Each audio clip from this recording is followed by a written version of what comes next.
Everything is possible, when you believe. That's the kind of kicker.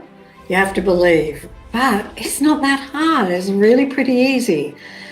Our belief creates our entire life experience.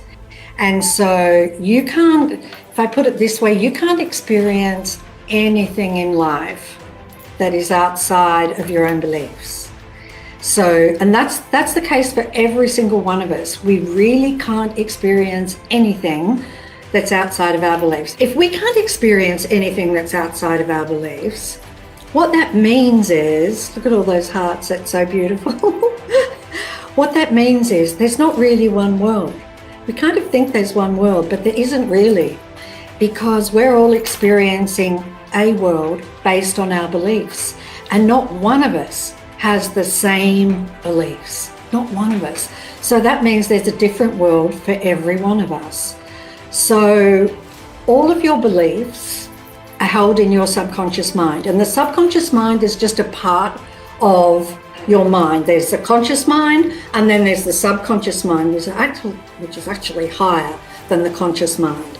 And so we use our conscious mind with all of the thoughts and everything that we have. Our conscious mind is very present, right? And so to create anything, you are using your subconscious mind. Your subconscious mind is really what creates. If I want to make it really, really simple, then I would say your subconscious mind is what creates. It makes things appear and manifests things. And that's where all of your beliefs are stored. Kind of neat, huh? Because you have to believe to manifest something, and your subconscious mind creates everything. So you can see it's all kind of perfectly designed. So now to manifest, you have to believe. And you have to believe that you already have whatever it is that you want. And the reason that you have to believe you have it already is because the subconscious mind is only operating in the present. It can't reason. It's just like a program. So if you say, for example, a new car is coming, my new car is coming, I'm going to get a new car, it's coming. Well, then it's always going to be coming, right? That's the thing. You have to imagine you have it now. You have to go off and you have to test drive the car. You've got to feel the car, smell the car, and just then visualize being in that car. And then when you do that, that's how, if you do that enough, that's how you'll come to believe that you actually have the car. And the moment that you believe, there's manifestations instantaneous. So the other ways to believe is to affirm over and over and over. So to be really repetitive, for example, to visualize. And visualizing is incredibly powerful, because when we close our eyes and we put ourselves in the picture, and you must make sure you're in the picture, and you put yourself in the picture with whatever it is that you want, and you close your eyes and you just kind of create this mini movie. Honestly, the subconscious mind does not know that you're imagining it, has no idea. It just sees that movie and recreates it. It's like a giant photocopying machine. It will just, whatever you hold in your mind, it will photocopy it, boom, into the world.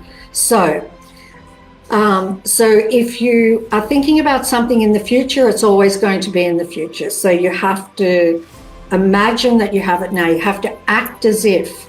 And for example, if you wanted to attract a perfect partner, are you acting as if your perfect partner's here already? And so there are just small things that you can do that are super, super powerful. For example, are you sleeping in the middle of your bed, or are you sleeping on one side of the bed because your partner's on the other side of the bed?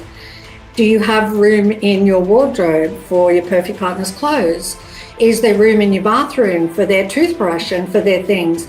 And so you see, they are just little things. You can set the table for two. You don't have to put food on the plate, but just setting the table for two is really, really powerful. It's saying my perfect partner's here already, and the subconscious mind will believe it, and your perfect partner will be attracted to you through the most incredible circumstances. So If something hasn't manifested yet and you really, really want it, and I doubt there's anybody out there who wants something and it hasn't manifested, right? I mean, I'll tell you the reason why it hasn't manifested is because you don't believe you have.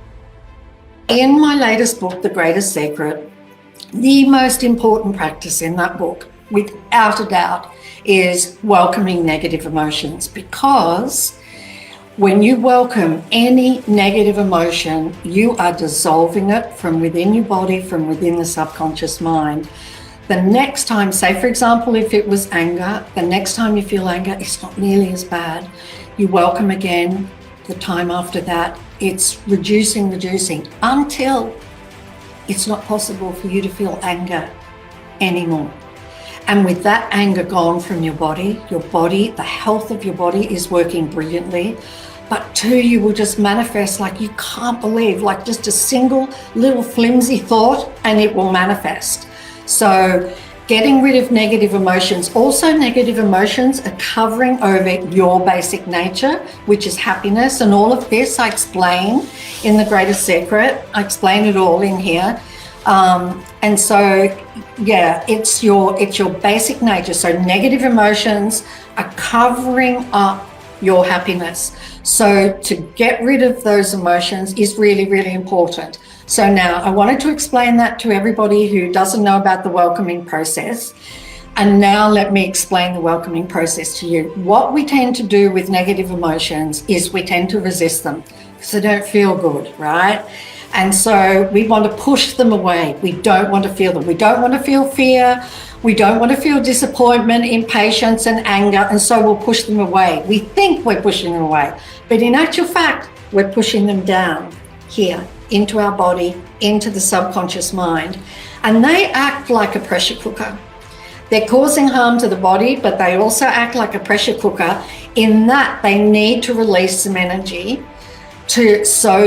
because they're just about to burst. And so they'll find something in the world, an emotion will find something in the world to get angry about, to release the pressure in your body. And so welcoming is the opposite to resisting.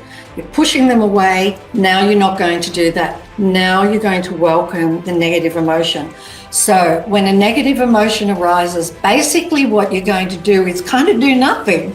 Really, welcoming is just stopping us from resisting. What I do is I imagine that emotion is a really, really good friend of mine. And I'm just allowing it to be here. I'm allowing it to be here in the body. And I just imagine that it's a friend and I put my arms around it. And as you welcome it or allow it to be here, something absolutely incredible happens. It just dissolves. It just dissolves. And in that moment, you have managed to get rid of a whole lot of that negative emotion in your body. And so that's why this is the most incredible process, because A, you will get happier and happier. B, every desire you've ever wanted will be fulfilled. And C, you will have the most incredible life, a life free of fear and knowing who you are and understanding the incredible power you have in the world. So just imagine that you have a friend and you're putting your arms around a friend. That is how I do it. But also too, something you can do is, I'll just make sure you can see my arms. What you can do is just open your arms up like this, because opening your arms like this sort of opens the whole chest area, and that automatically makes you stop resisting, right? And you open like this and you will feel that negative emotion dissolve.